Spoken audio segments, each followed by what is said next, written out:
السلام علیکم طلباء، یہ تفہیم اردو کی سال دوم کی کتاب ہے۔ صرف کتاب ہی ہے، یعنی کہ غالباً 700 صفحات پر مشتمل کتاب ہے اور 900 پرائس ہے اس کی۔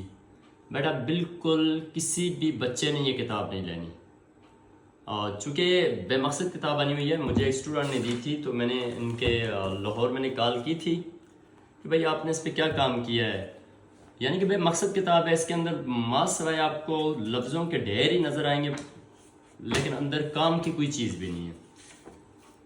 اور میں نے کال کی ان کو، میں نے کہا یار آپ لوگوں نے جو کتاب بنائی ہے کہ کوئی مقصد کی نہیں بنائی؟ وہ آگے سے کہتے ہیں جی ہمارے جو ایسوسیٹ پروفیسر ہیں، یہ نام ان کے کچھ لکھے ہوئے ہیں، امجد صاحب ہو گئے، باسط صاحب ہو گئے، چودھری محمود چودھری ہو گئے، اور ان کو میں نے کہا تھا مجھے ان لوگوں کے نمبر دیں، میں ان سے بات کروں کہ یہ آپ نے کاغذوں پر مشتمل کتاب ہے جی، اس میں مواد بھی ہونا چاہیے تھا۔ مثال میں دیتا ہوں کہ ہمارے پاس اس میں پہلی چیز آ جاتی ہے پیراگراف۔ تو بیٹا اس کے پیراگراف کی کچھ یوں ترتیب ہے، پہلے تو یہاں پر فضولی کہانیاں لکھی ہوئی ہیں، تو یہاں سے لے کے یہاں تک اگر سے پیراگراف ہے تو آگے مختصر سی تشریح ہوگی، یعنی کہ 2-4 لائنوں کی تشریح ہے۔ فار ایگزامپل یہ جو ہمارا ایک چیپٹر ہے مان جی، تو پورا چیپٹر لیکن ایک پیراگراف کی بھی تشریح نہیں ہے، یہ تشریح نہیں ہے کسی بھی صفحے پر، یعنی کہ جو چیپٹر ہمارا ہے اس میں کوئی تشریح نہیں ہے۔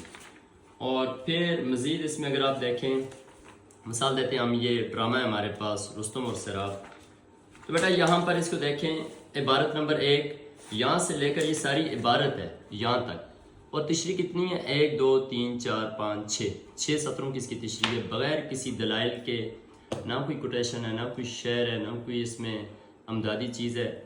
پورے صفحہ پورا پیراگراف ہے اور تشریح 4 لائنوں کی ہے۔ دوسرا پیراگراف یہاں سے شروع کرتے ہیں یہاں تک، اور تشریح اس کی آگے لکھی نہیں ہوئی، عبارت ڈالی ہوئی ہے، آگے تشریح اس کی لکھی نہیں ہے، آگے اور کاموں پہ چلے گئے جی۔ اسی طرح میں اگر کسی اور چیپٹر کی بات کر لوں،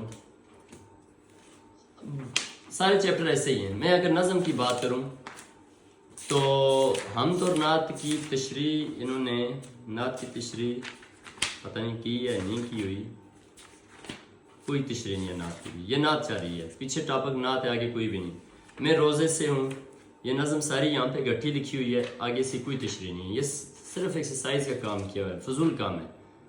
اور پھر فار ایگزامپل میں اس نظم سے ہٹ کر، یہ ہے نثار میں تیری گلیوں کے اے وطن کے جہاں، یہ نظم ہے گٹھی، یہاں پہ نظم پوری گٹھی لکھی ہوئی ہے، یعنی یہاں سے لے کر یہاں تک یہ نظم لکھتا ہے، یہ تشریح گٹھی کی ہوئی ہے۔ تو بھائی ایسے نہیں ہوتا، نہ لوٹو لوگوں کو۔ 900 روپے کی آپ نے کتاب سیل کرنی ہے تو اس میں کچھ مواد بھی ہونا چاہیے نا، تاکہ بچوں کو فائدہ ملے۔ تو آپ لوگ اپنے بزنس کے لیے کام کر رہے ہیں تو ایسی چیزیں نہ بنائیں۔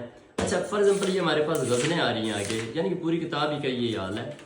یہ ہمارے پاس غزل نمبر 4 میں نے نکال لی، غزل نمبر 4 ہے، اور اس غزل کو پورا یہاں پر لکھا گیا ہے۔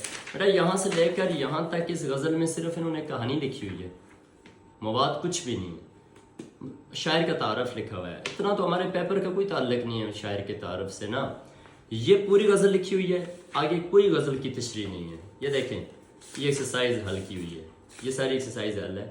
یہ صنعتیں بچے کو پڑھائی ہوتی ہیں، یہ چیزیں نہیں ہیں کہ آپ لوگوں نے بڑا کوئی کہہ کر دیا۔ یہاں پہ کوئی اس کی تشریح نہیں کی ہوئی یہاں تک، یعنی کہ ہمیں کوئی تشریح نہیں ملی۔ اسی طرح آگے ادا جعفری کی غزل آ جاتی ہے، تو اب ذرا دیکھیں ادا جعفری کی غزل پر انہوں نے کام کیا کیا ہوا ہے۔ یہ شعر ہے، اور یہاں تک تو شاعرہ کا تعارف ہے، 1 2 3 سطروں کی تشریح ہے، نہ کوئی دلائل، نہ کوئی امدادی اشعار، نہ کوئی۔ پھر دوسرا شعر ہے 1 2 3 سطروں کی تشریح ہے، اگلے شعر کی 1 2 سطروں کی تشریح، پھر 1 2 سطروں کی، 4 1 سطروں کی تشریح۔ کہنے کا مطلب یہ ہے کہ بھئی آپ لوگ اگر کام نہیں کر سکتے تو لوٹیں بھی نہ۔ اور اس پہ 900 روپے اس کتاب کی قیمت ہے۔ مجھے یہ بتائیں 900 روپیہ کی 895، یعنی کہ ظاہر ہے پورے 900 روپے اس کی پرائس ہے۔ درختوں سے پیسے نہیں اترتے۔ اگر آپ نے کتاب بنانی ہے، یہ گدے کا بوجھ نہ بنائیں بھئی، آپ کتاب بنائیں، اس میں مواد ڈالیں، بزنس کے لیے نہیں تو یہ کتاب وہ ریکمینڈ نہیں ہو سکتی۔ بچے کے لیے اس میں مواد نہیں ہے، آپ بزنس کے طور پر اس کتاب کو نہ سیل کریں۔ اگر کوئی اردو کے لیکچرر میری یہ وائس یا ریکارڈ سن رہے ہیں تو آپ سے بھی التماس ہے کہ بچوں کو یہ کتاب ریکمینڈ نہ کی جائے. میری ان سے کوئی حسد نہیں ہے, کوئی بغض نہیں ہے, کوئی میرا ان کے ساتھ اٹیچمنٹ نہیں ہے, لیکن یہ ہے کہ آپ لوگ خود پروفیسر حضرات اس کتاب کو پڑھ کے دیکھیں, اس میں کوئی کام نہیں ہوا. مجھے سمجھ نہیں آ رہی کہ اتنی بڑی انہوں نے بنایا کیا ہے, اس میں لکھا کیا ہوا, فضول ترین کہانیاں. ایک شاعر کی تعارف میں 8 صفحے گزارے ہوئے ہیں. اور بھائی ہمیں کوئی اتنے شعراء کی تعارف ہماری کتاب میں موجود ہے, اتنا ہمارے لیے کافی ہے. تو لیکچرار صاحبان سے بھی گزارش ہے کہ یہ بچوں کو ریکمینڈ نہ کریں, چونکہ اس پہ کام ہوا نہیں ہے. یہ صرف ایک بوجھ ہے, ایک وزن ہے, اور 900 روپے اس کی قیمت ہے. تو ابھی چونکہ سیکنڈ ایئر کی کوئی کتاب آئی نہیں ہے, بچہ بھی مجبور ہے, لیکن آپ لوگ پڑھائیں تو یہ کتاب آپ ریکمینڈ نہ کریں. اوکے, والسلام.